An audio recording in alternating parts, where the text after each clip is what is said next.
제2계명 우상을 만들지 말라. 근데 약간 풀어서 말씀드리면 어떤 모양으로든 너를 위하여 우상을 만들어서 그것들에 절하거나 섬기지 말라입니다. 태번역에서 너를 위하여 이게를 너희가 섬기록으로 번역을 해놔서 좀 아쉬워서 개역개정판에 너를 위하여 파란색으로 좀 강조를 했습니다. 먼저 이 제2계명은 그 우상을 만들지 말라 이 계명은 제1계명과 다른 것이기 때문에 다른 신, 다른 종교를 허용하지 말라, 타 종교인들을 배척하라 그런 뜻 아닙니다. 물론 그렇다고 물론 하나님의 백성이 다른 종교를 또 가져도 된다 뜻으로 국회하는 사람은 없겠지요.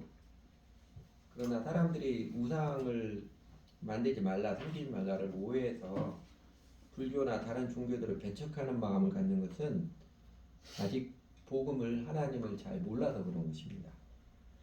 또한 이 제2계명은 그 제1계명을 전제로 하기 때문에 우상을 만들지 말라는 이런 뜻입니다.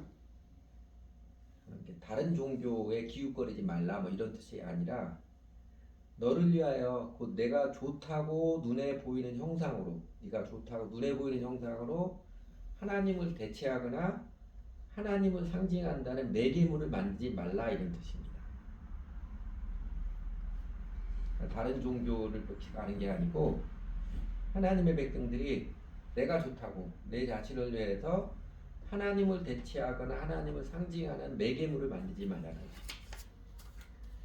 우상 그 사전적 정의는 특별한 믿음이나 의미를 부여한 사람이나 사물을 말합니다. 특별한 믿음이나 의미를 부여한 사람이나 사물을 말합니다. 초대교회 교부들 중에 황금의 입이라는 별명을 갖게 된 명설교가가 있습니다. 요한 크리소스톰이라는 사람이 있는데 그가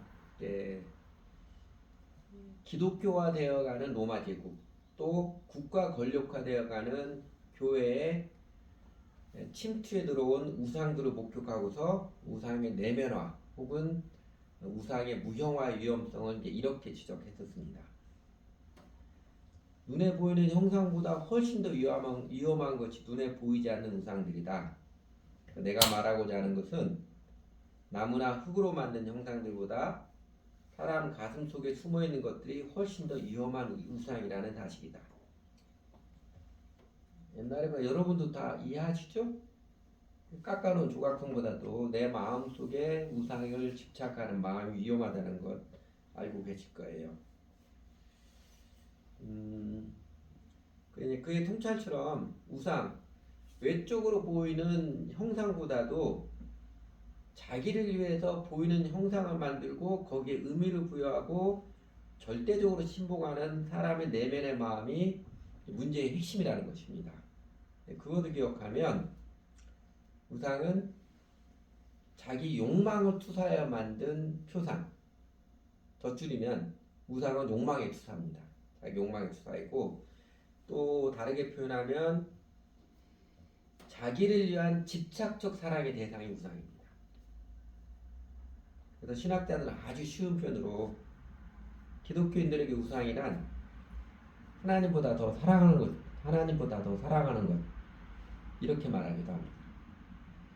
근데 오늘 설교에서 초점 보고 싶은 것은 그러면 주 하나님께서는 이 하나님 언약 백성이 되는 사람들에게 이스라엘 자손에게 왜 두 번째 계명으로 우상을 만들지 말라 왜 말씀해 주셨을까? 그것을 초점으로 보고야 합니다. 사실 출애굽기 20장을 본문의 사실적 내용으로는 5절 6절에 나와 있죠. 하나님께서 질투하시기 때문에 그렇습니다. 하나님과 언약 백성을 맞은 하나님의 백성, 언약을 맺은 하나님의 백성들이 하나님보다 더 사랑하는 것에 기웃거려서 하나님이 질투하십니다. 하나님이 째째하게 인간처럼 질투 따위를 하시느냐고 반감을 느끼는 사람이 있을지 모르겠는데 사실 질투하신 하나님 이 표현은 우리 사람들에게 하나님께서 살아계시고 사람에게 인격적으로 관계하시는 하나님이심을 제일 실제적으로 느끼게 하는 표현입니다. 그래서 신학자들, 유명한 신학자 중에는 질투하신 하나님 요 대목을 보고 회심한 사람이 있었습니다.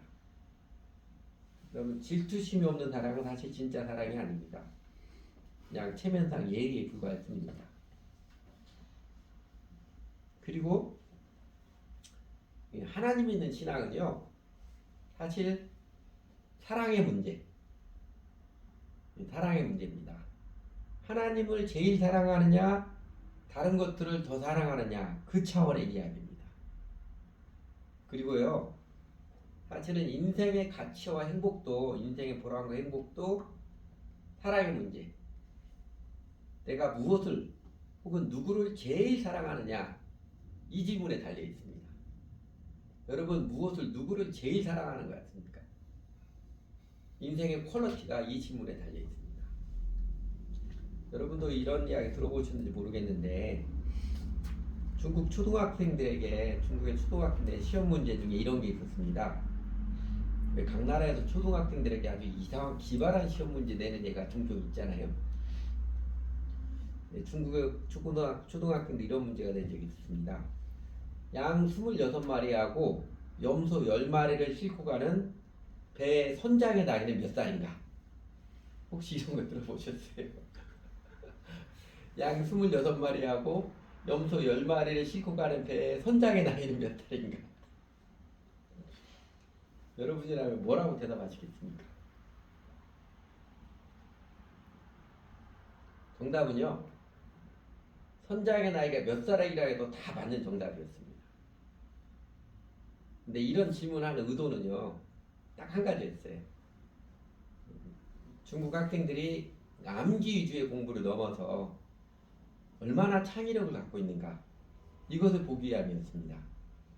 그러니까 논리적 추론이 불가능할 때 얼마나 자유롭게 창의력을 구사하는가, 이것을 보기 위함이었는데, 과연 중국 학생들 중에, 중국 사람들 입장에서 중국 학생들 중에 과연 몇 %나 이런 창의력을 갖고 있을까 테스트했는데, 유감스럽게도 답을 적어내는 학생이 한 명도 없었다고 합니다. 이 이야기 들은 이유가 있습니다. 한국교회 한때 이제 제자훈련 열풍이 불었었잖아요. 이제 거의 많이 다 식어가 버렸는데, 적지 않은 제자훈련 프로그램들이 약간의 엘리트주의, 팔방미인을 만들어내는 것 같은 인상을 주었습니다.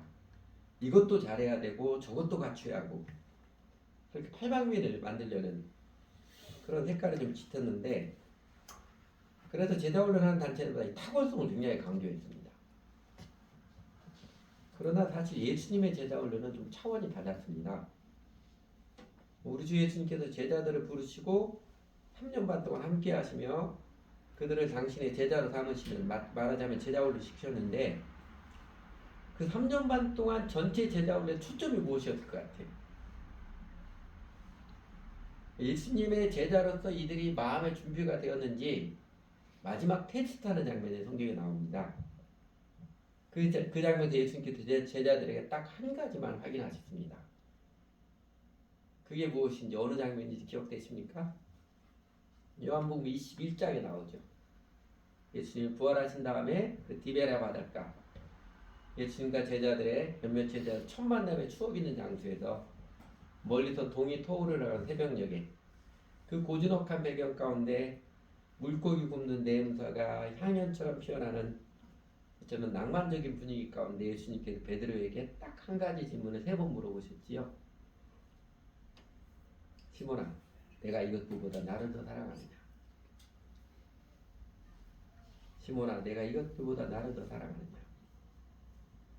그 한 가지만 물어보셨습니다.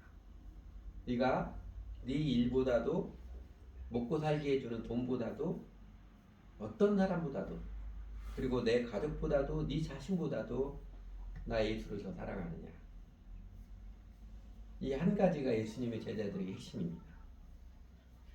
이스라엘 자손들과 이제 언약 백성을 맺은 하나님의 마음도 딱 이 한 가지예요.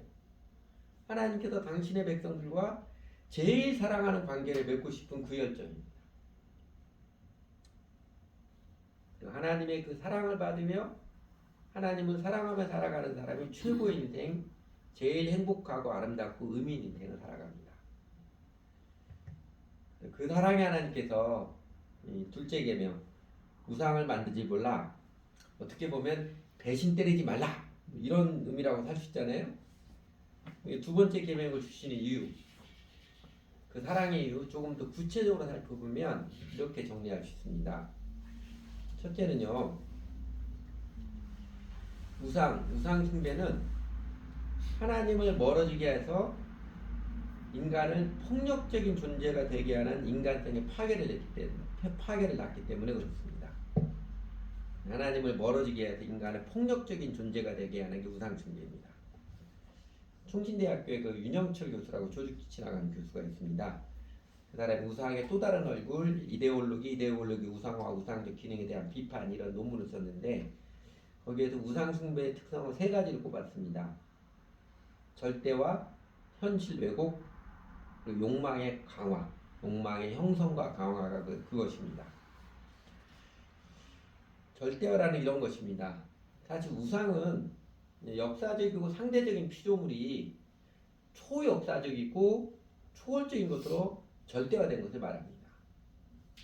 우상을 만들고 섬기게 되는 과정, 우상화라고 그러죠. 우상화는 상대성과 피조성을 지닌 것을 신의 임재와 목소리를 지닌 것으로, 신의 권위를 지닌 것으로 포장하고 높이는 과정입니다. 북한의 김일성 부자들, 김일성 가문들을 우상화시킨 게 아주 대표적인 현대 예라고 볼 수 있습니다. 다 똑같은 인간인데 무슨 하나님의 아들이나 되는 것처럼 태양이나 되는 것처럼 포장하고 높이는 그 모습 말합니다. 그러니까 상대적일 수밖에 없는 어떤 특정 생각이나 감정이에요. 사람들과에서 열린 광장에서 대화를 통한 비평 또 교정의 과정을 거치지 않고 이런 건 그냥 이런 단어는 그냥 들어두십시오. 자기 지시적, 자기 증명적, 자기 변호적, 자기 확증적 태도로서 동어 반복, 똑같은 말을 계속 반복하고 순환 논리를 장착하는 과정을 통해서 상대적일 수가 없는 특정 생각이나 감정이 절대화가 이루어집니다. 더 이상 비평 금지, 반론 금지, 절대가 이루어지죠. 이는 그 반지의 제왕이라는 유명한 소설이고 영화 있었잖아요. 그 반지의 제왕에서 절대 반지를 얻으려는 시도처럼 인간의 절대적 권력화 욕망에서 나타나는 현상입니다. 그 슬로베니아의 그 유명한 비평 이론가, 철학자고 작가인 슬라보의 지젝이라는 사람이 있잖아요.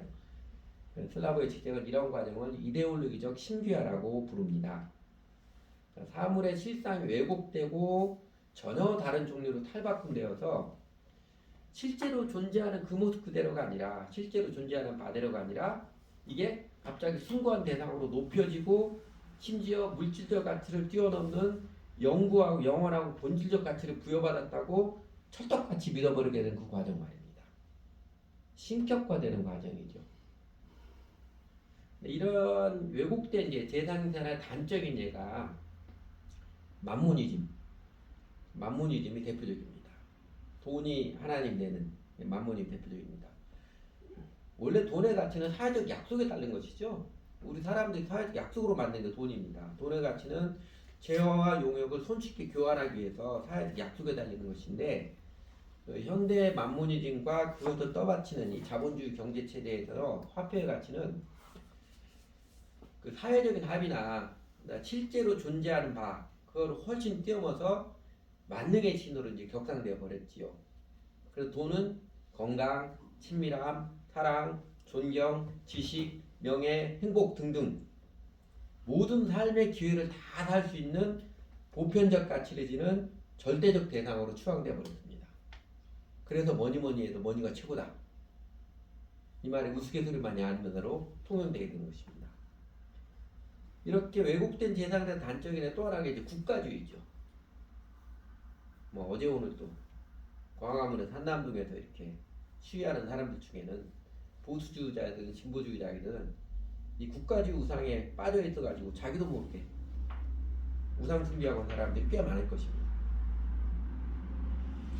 정말로 하나님 앞에서 깨어서 이게 정의가 아니다, 이게 정의다, 그걸 제대로 분별해서가 아니라 그들 중에는 국가주의 우상에 빠져가지고서는 더 이상 말이 통하지 않는 자기가 다른 의견은 전혀 들어보려고 하지 않고 정의의 분별력이 상실한 사람들, 우상의 노예가 된 사람입니다.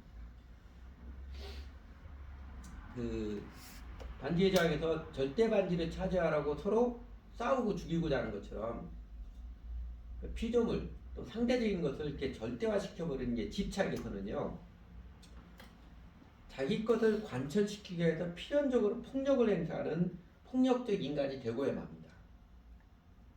여러분, 돈을 우상으로 사는 사람들은 한결같이 모직이 짝이 없고 돈 앞에 그냥 피도 눈물도 없는 인간이 되고야만 하는 게 그 단적인 얘기입니다. 그러니까 국가주의나 현대 우상이라고 하는 어떤 이데올로기, 특정 이데올로기에 빠진 인간이 하나같이 다 계엄을 선포한다거나 강제 진압을 한다거나 전쟁을 일으킨다거나 이런 폭력을 유도하는 괴물적 인간이 되어버린 게 그 얘들입니다. 히틀러가 그랬고요. 푸틴이 그러고 있고 윤모치도 그랬고 트럼프는 그러려고 하지 않을까 우려가 되고 있습니다. 그러니까 폭력은 인간성 파괴의 결정판인데 유감스럽게 우리는 폭력이 일상화된 인간성이 갈 때까지 간 현상을 너무 많이 보고 있습니다. 나 외에 다른 신을 두지 말라. 그러니까 온전한 사랑과 정의 하나님을 절대자로 모시지 않고 자기를 위하여가 절대가 된 사람, 자기를 위한 표상을 만들어서 절대 의미를 부여한 사람은요, 그렇게 폭력적인 인간성 파괴의 나락을 벗어나지 못합니다. 두 번째로, 왜 하나님께서는 우상 숭배를 엄격히 금지하시는가? 그 사랑의 구체적인 이유, 둘째로 꼽을 수 있는 것은 이것입니다. 우상 숭배는요, 신앙을 피상적 종교의식 집착으로 왜곡 도피하게 해서 인간을 매우 우매한 존재, 정말 어리석고 멍청한 존재로 전락시키기 때문에 그렇습니다. 원래 신앙은 삶의 아름다움, 정의와 사랑의 추구의 힘과 지혜를 깨우쳐준 게 신앙인데, 우상 숭배는 그 삶의 아름다움 추구를 벗어나게 해서 피상적인 종교의식 집착으로 왜곡하고 도피하게 해서 인간을 매우 멍청한 존재, 바보 같은 존재로 만들어버리곤 합니다. 아까 윤영철 교수가 지적한 우상화의 과정의 특징, 절대와 현실 왜곡, 욕망의 형성과 강화 셋 중에 둘째 것, 현실 왜곡이 해당됩니다. 신명기 4장 28절에 가면 우상을 지칭해서 사람을 손으로 만든 바 보지도 못하면 듣지도 못하면 먹지도 못하면 냄새도 맡지 못하는 목석의 신들이라고 그렇게 이야기해 줬잖아요. 그런데 이 실제 현실과 무관하며 또 현실을 인지하지 못하는 생명력 없는 우상의 속성이요, 그 우상을 추종하고 따르는 우상 숭배자들에게 그대로 전이가 됩니다. 그래서 이스라엘 백성들, 그렇게 하나님이 우상을 숭배하지 말라고 했음에도 불구하고 끊임없이 우상을 숭배하는 이스라엘 백성들, 나중에 어떻게 돼요? 이사야 6장 9절을 보면 그러지요. 하나님께서 이사야를 불러서 이스라엘 백성들이 예언하러 전하실 때 이스라엘 백성 특징을 그렇게 묘사했습니다. 여호와께서 이르시되 가서 이 백성이 이르기를 너희가 듣기는 들어도 깨닫지 못할 것이 보기는 보아도 알지 못하리라. 아둔함에 빠져버리는 것입니다. 우상은 그 자체로는 허상이지만 그의 포섭된 이들에게 환상을 자아냅니다. 앞서 언급했던 그 철학자 슬라브의 지젝은요, 그 사람의 내면의 또아리를 튼 현실 왜곡의 힘을 이데올로기적 환상이라고 불렀습니다. 그리고 더 나아가서 그는 마르크스의 자본론에 나오는 유명한 문장 중 이런 게 있습니다. 그들은 그것에 대하여 알지 못한 채로 그것을 행하고 있다. 이 표현을 이데올로기적 환상에 대한 가장 명징한 진술로 꼽았습니다. 마르크스가 자본론에서 그들은 그것에 대해 알지 못한 채로 그것을 행하고 있다. 이거 말하기 전에 훨씬 전에 사도 바울이 이야기를 했죠. 누가가 이야기했죠. 사도행전을 보면, 사도행전 20장에 보면 에베소에서 바울을 쳐 죽이는 많은 사람들이 극장에 모였을 때 그중 대다수는 자기들이 왜 거기 와 있는지 몰랐더라. 그런 구조였잖아요. 그게 이데올로기적 환상에 빠져있는 사람들, 우상숭배에 빠지는 사람들의 특징입니다. 근데 아이러니가 마르크스는 자본주의자들 우매함을 지적하여서 이 표현을 사용했거든요. 그들은 그것에 대해 알지 못한 채도 그것을 행하겠다 사용했는데, 정작 그것에 대해 알지 못하고 그것을 행하는 인간들의 제일 대표적인 예가 공산주의자들도 드러나고 말았습니다. 이 시대 역사를 통해서 제일 대표적인 공산주의자들 그렇죠. 자기들이 뭐 하는지도 모르고 행하고 있는 그 비극의 역사를 보았습니다. 그런데 우리는 나라의 최고 지도자가 얼마나 현실을 왜곡하여 인식하고 있고 그 가운데서 자신이 문제의 진원임은 전혀 알지 못하고 도리어 자기가 나라의 구세주인 것처럼 착각하는 환상에 사로잡혀 있는 모습을 보고 있습니다. 어떻게 저렇게 생각할 수 있을까? 그런데요. 안타깝게도 그가 자기 권력 욕망에 집착, 우상에 사로잡힌 망가진 영혼이기 때문에 그렇습니다. 여러분 그 십계명을 주시는 배경, 지금 하나님께서 이스라엘 자손들을 하나님의 백성이 되게 하시려고 언약을 체결하는 과정이잖아요. 근데 우리 지난번에 보았던 것처럼 출애굽기 9도에서 보았듯이 먼저 언약과 율법 생활 지침을 가르쳐 주시고 그 다음에 성막을 지으라고 가르쳐 주셨습니다. 하나님의 언약 백성에 중요한 것은 삶의 태도입니다. 살아가는 모습. 내가 마음 씀씀이야 말하고 행동하는 이게 중요한 것입니다. 이게 우선이고 이게 핵심입니다. 성막을 짓고 하는 신앙의식은요. 그 삶을 잘 살아가기 위한 매개, 통로, 더 쉽게 얘기하면 수단입니다. 오늘날 우리가 교회 생활하고 경건 생활하는 신앙생활하는 것도요. 그거 자체가 목적이 아니에요. 이거를 소홀히 하고서 하나님 앞에 사랑과 정의로 살아가는 삶을 세울 수 없지만은요. 절대로 교회 생활, 경건 생활 이거 자체가 목적이 아닙니다.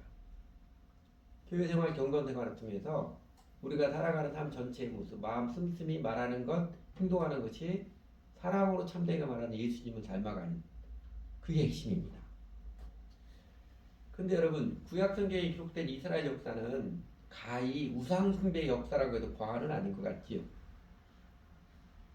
출애굽기 이제 32장에 나오는 금송아지 우상을 만들어 섬기는 것부터 시작해서 훗날 예루살렘 성전 우상으로 여겼던 모습까지 이스라엘은 우상의 형상만 계속 바꾸었지 그들의 내면 우상에 집착하는 자신들의 마음을 깨우쳐 주어도 인정하지도 않고 회개할 생각도 전혀 안 했습니다. 결국 하나님께서 이사야, 예레미야 예언자들을 보내셔서 직접적으로 깨우쳐 주어도 뭐가 똥이고 뭐가 된장인지 구분을 못하고 더 나아가 자기들의 삶의 현실 역사인지 환하게 보여줘도 하나님 하라는 것도 안 하고 하지 말라는 짓만 골라서 하는 바람에 결국은 나라 망하고 뿔뿔이 흩어진 심판을 받고야 말았습니다. 그래도 모르죠. 그래도 몰라요. 예레미야 때 그 남유다 마지막 왕들 보면 그러잖아요. 그렇게 예레미야가 명확히 가르쳐주고 실제 역사 현실이 그렇게 일어남에도 불구하고 그래도 모릅니다. 그러니까 다들 허상의 환상 가운데 빠져서 현실인지 제대로 하지 못하여서 백성들 개고생시키고 본인도 또 개비참한 운명을 맞았는데 그래도 그들은 자신들의 실상 우상에 집착하는 자신들의 마음 죄를 모르는 안타까운 모습 보여주었습니다. 그 우매함의 지옥에 빠지지 않도록 하나님께서는 언약 백성을 처음 삼으실 때 우상을 만들지 말라. 처음부터 두 번째 계명으로 깨우쳐 주시는 것입니다. 세 번째로 하나님께서 우상을 엄격히 금지하심은 우리에게 참 자유에 이르게 하기 위함입니다. 사실 모든 계명이 그렇죠. 우리를 콧게 가지고 얽어매려는 게 아니라 우리를 진정한 자유에 이르게 하기 위해 하나님께서 주시는 것입니다. 우상의 과정의 특징, 절대와 현실의 회복, 욕망의 그 성립과 강화, 이 셋 중에 셋째 것, 욕망의 형성과 강화가 이에 해당합니다. 여러분 이런 이야기 오늘은 조금 이런 이야기 좀 드리겠습니다. 그 프랑스의 문화인류학자 중에 르네 지라르라는 사람이 있죠. 르네 지라르라는 사람이 있는데 이 사람이 인간의 욕망은 본질적으로 모방적이라고 주장을 했습니다. 예전에 어거스틴 대표자는 예전 근대 이전에는요. 인간은 사랑과 욕망의 존재라고 규정했을 거예요. 이것은 로마 7장에 나오는 내 안에 두 가지가 싸우고 있는 그렇게 규정을 했었는데, 근데 데카르트, 나는 생각한다, 고로 나는 존재한다, 이 말에도 유명한 사람 데카르트는 인간을 사유하는 존재, 생각하는 존재를 규정했고, 그리고 근대 이후 포스트 모던은 다시 인간을 욕망의 존재를 규정을 했습니다. 그런데 포스트 모던이 옛날처럼 어거스틴처럼 인간은 사랑과 욕망의 존재라고 똑같이 반복한 게 아니고, 인간이 다시 욕망의 존재를 규정하면서 인간은 주체적으로 욕망을 갖는 게 아니라, 르네 지라르의 표현을 보면 인간의 욕망은 예외 없이 타인이 되고자 하는 욕망이라고 규정했습니다. 산골 소녀는 아무것도 몰라요.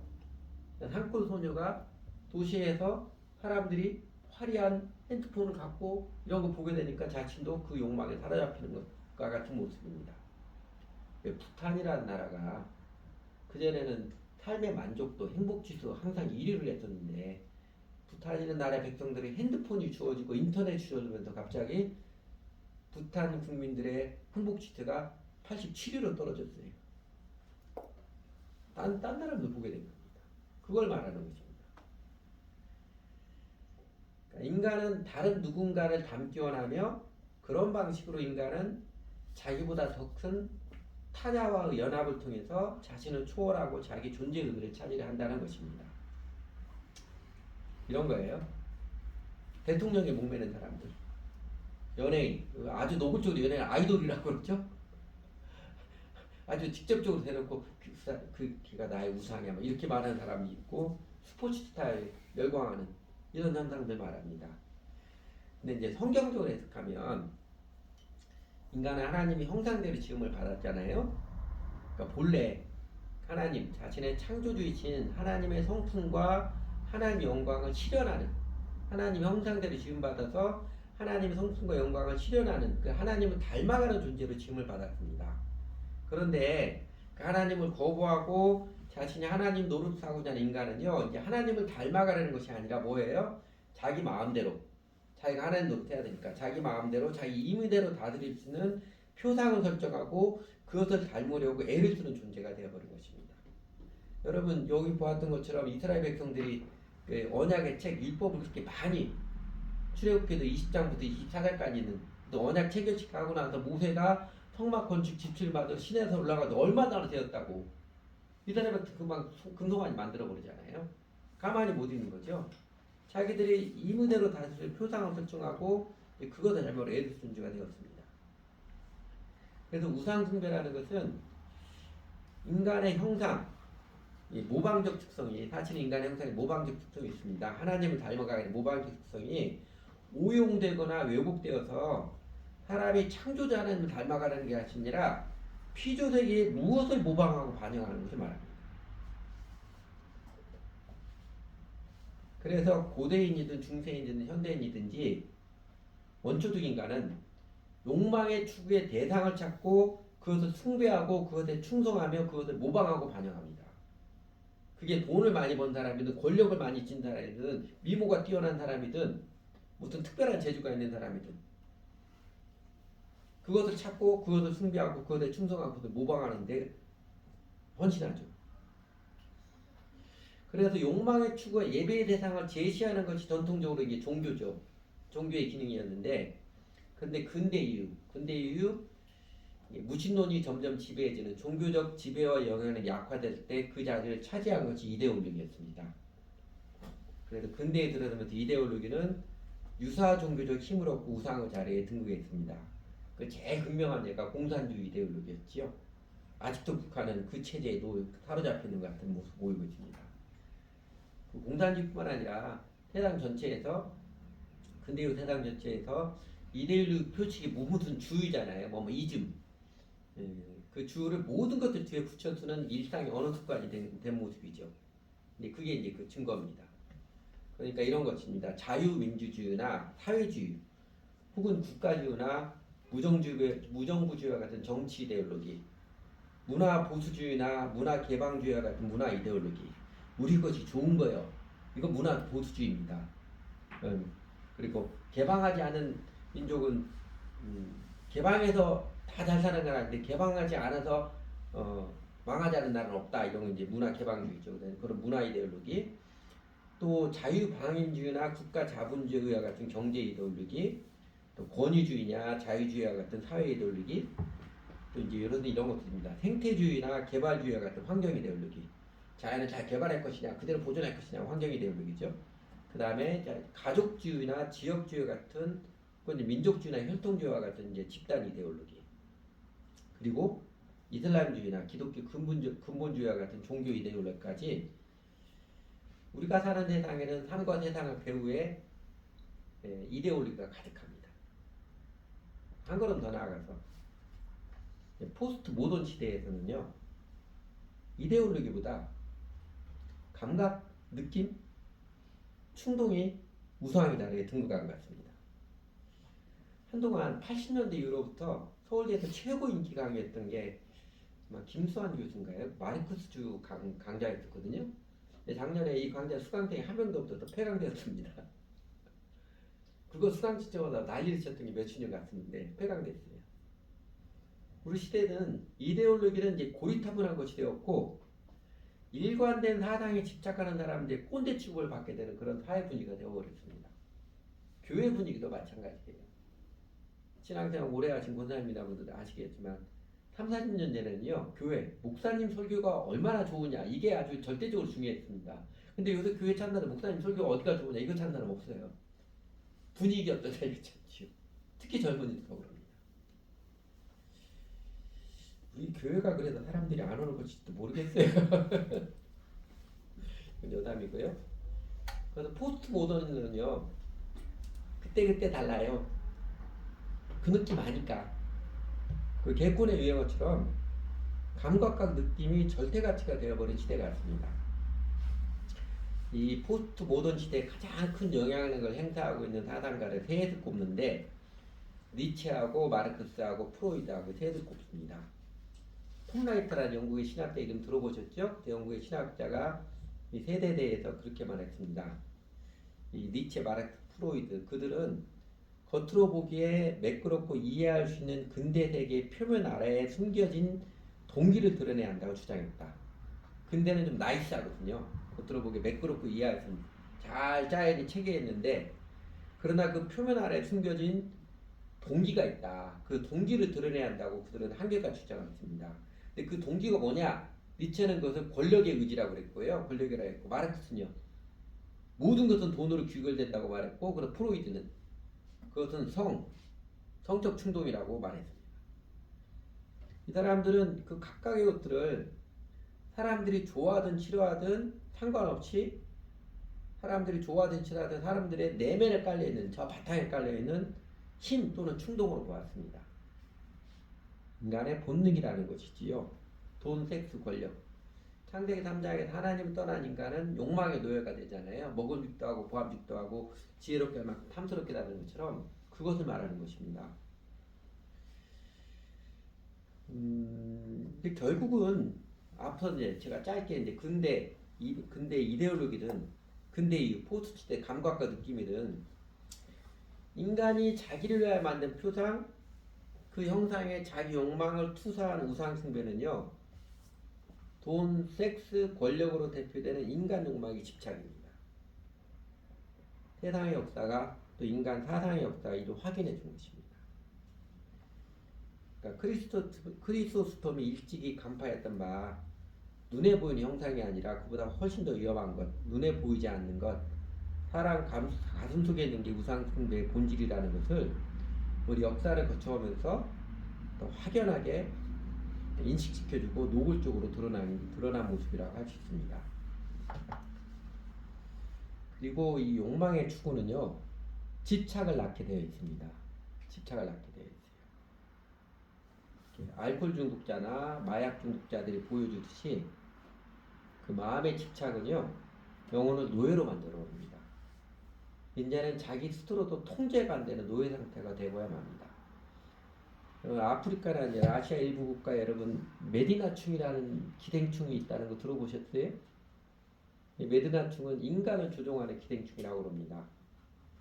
사람에게 침투해서 기생하면서 살아가는 기생충인데, 사람의 몸에서 짝짓기도 하고 그 길이가 1m까지 자라나기도 한다고 합니다.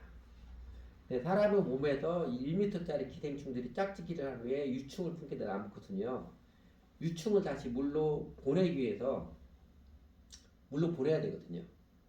그래서 인간을 물로 이동시키도록 조종을 합니다. 어떻게 물로 이동할까요? 제일 물에 닿기 쉬운 게 발이잖아요. 물가에 발붙다해서 발에다가 수포를 일으켜서 그 발에 아주 가려움증과 발열과 통증을 유발시킵니다. 그 통증할 때 견디지 못하는 통증이라고 그러더라고요. 그러면 사람은 그 극심한 통증과 발열을 시키기 위해서 시원한 물에 발을 담깁니다. 그러면 통증이 가라앉죠. 그때 노려서 메데나충은 자신의 수많은 유충을 물에 다시 퍼뜨립니다. 그 유충을 물에 사는 물벼룩이 먹게 되고 그 물벼룩에 포함된 우물이나 호수물을 사람이 다시 마시게 되면서 그 사람은 다시 메데나충에 감염이 되는 것입니다.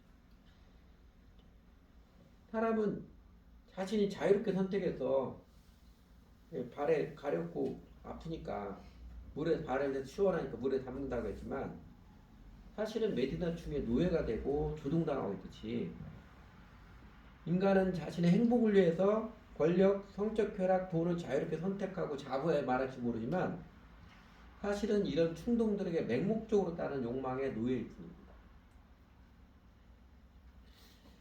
하나님께서 언약 백성들에게 어떤 형태라도 우상을 만들지 말라 단호하게 말씀은요.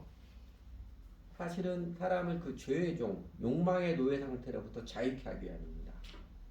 비로소 인간이 인격적 존재로서 자유롭고 창의적인 선택과 결정을 할 수 있는 자유인이 되게 하기 위함입니다. 지난번 성탄절 애니메이션 때 제가 준비가 잘못해서 명확하게 못했었는데 거기 왜 소년 두더지 말 또 여우 뭐 이렇게 나온 그 애니메이션에서 명대사 중에 이런 게 있잖아요. 최고의 자유는 우리가 반응할 수 있는 방식을 선택할 수 있다는 것입니다. 이게 인간의 하나님 형상하는 인간성의 특징이거든요. 어떤 자극이 주어질 때 반응할 수 있는 방식을 선택할 수 있다는 것이다.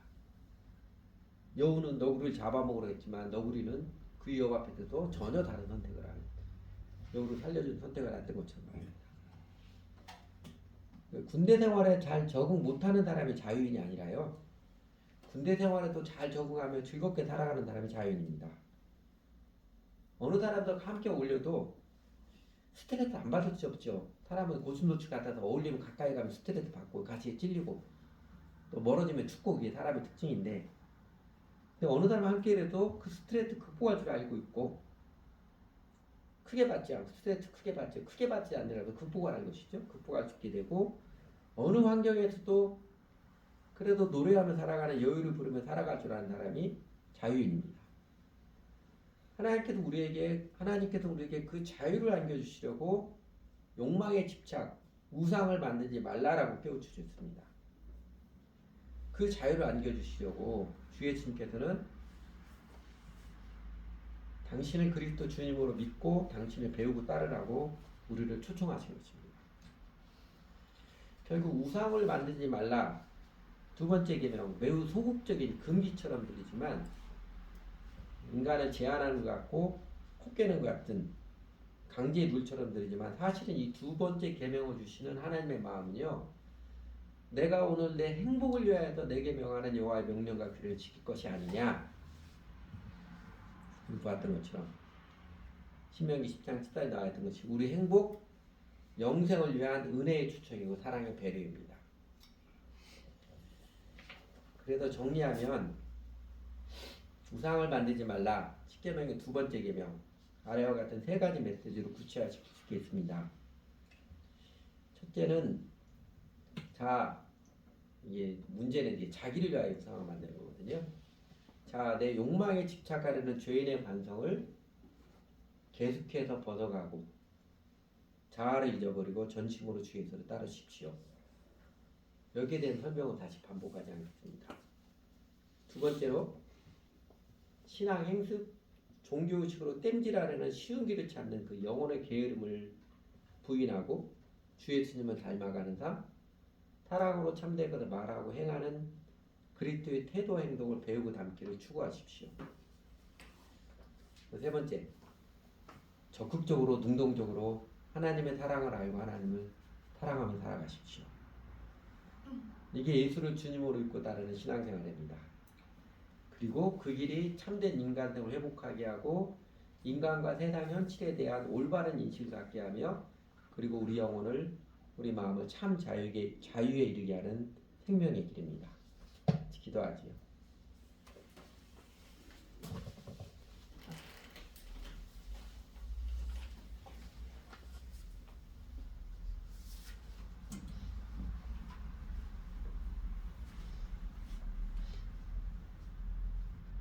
하나님, 저희들도 예수님의 십자가 부활의 보혈과 능력을 통해서 하나님의 자녀가 되게 하시는 주님의 그 긍휼하신 사랑, 은혜의 사랑 앞에 정말 감사를 드립니다.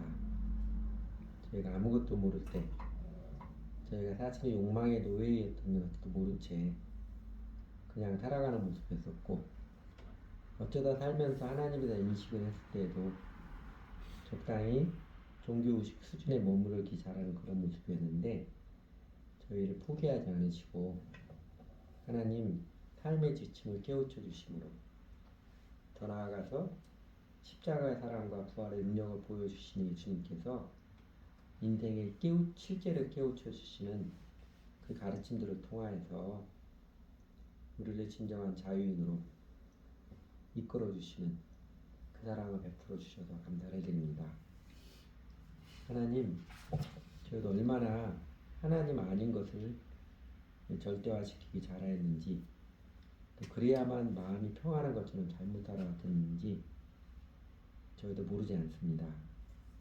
하나님께서 그 연약한 저희들의 마음 모습들을 보시고 정죄하지 아니하시고 우리 긍휼히 여기주셔서 예수님의 십자가의 사랑을, 죄인 사랑하셨던 예수님의 마음을 비춰주셔서 저희가 고개를 들여서 이제는 하나님 바라볼 수 있고 예수님 알아갈 수 있도록 이끌어 주셔서 감사를 드립니다. 저희가 예수님 믿고 주님을 따른다고 하지만 여전히 하나님 신앙 행습을 쉽게만 하려고 했던,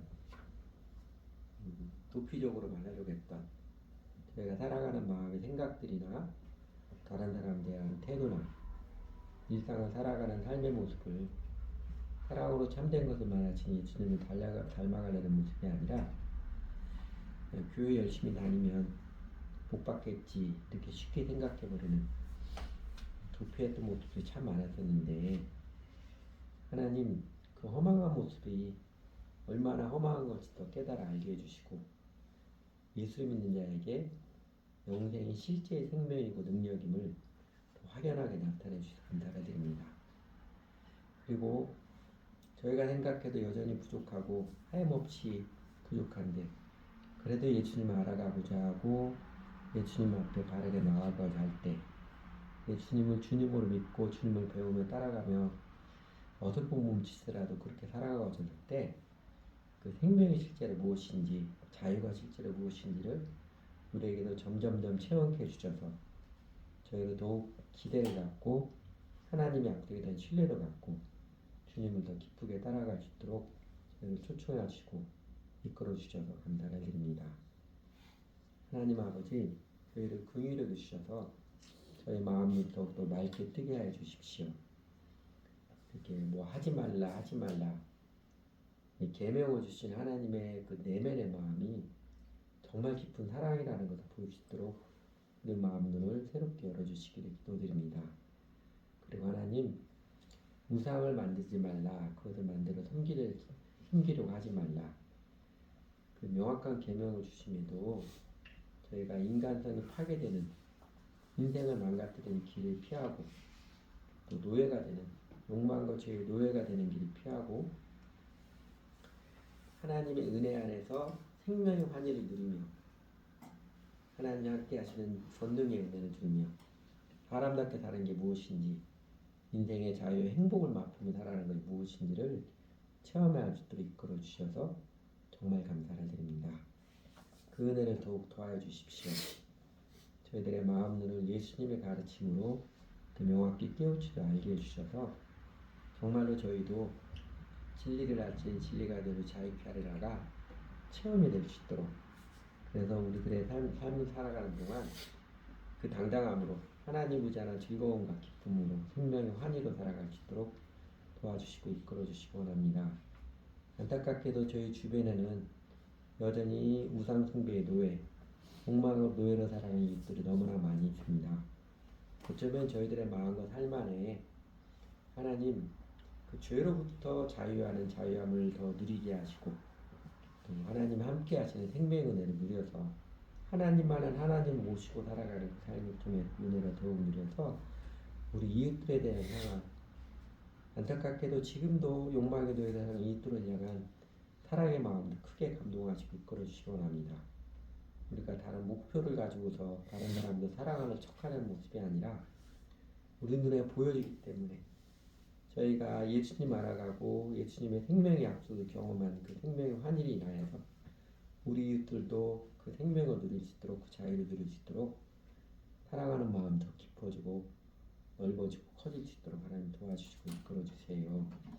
그래서 하나님 우리 행복을 위해서 가르쳐주는 하나님의 말씀의 지식들이 실제로 경험하여서 하루하루 한 해 한 해 인생에 더할 수 있도록 예수 믿고 살아가는 이렇게 신나고 즐거운 것임을, 정말 어떤 믿음의 선진들 고백한 것처럼 기쁘고 춤추고 뛰어놀게 하는 것임을 누리며 살아갈 수 있도록 인도해 주세요.